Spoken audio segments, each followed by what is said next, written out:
All right, and I just want to apologize for making you jump from video to video, but it takes forever for these to upload, and so if I'm making them smaller, it just doesn't take quite as long, and I can do it in little sections.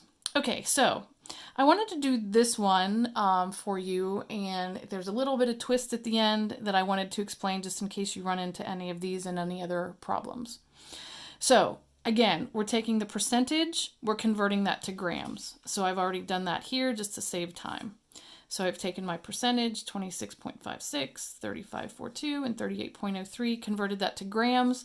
I divide that by atomic mass straight off the periodic table. Whenever I do that math, that gives me moles.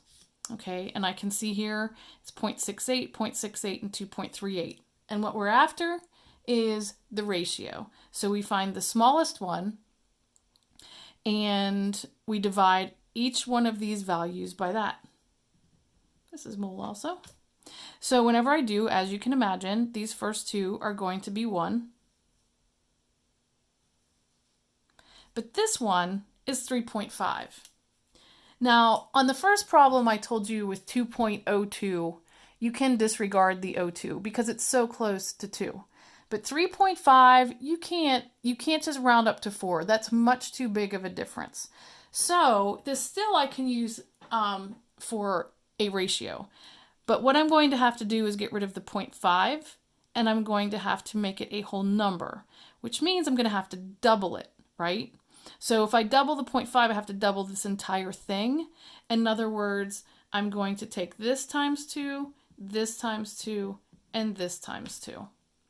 Okay, and so that gives me the final ratio of 2 to 2 to 7, or K2, Cr2, O7, potassium, chromium, and oxygen. And if you look at your polyatomic ion page, you will see that this is chromate or dichromate, I believe, potassium dichromate. Okay.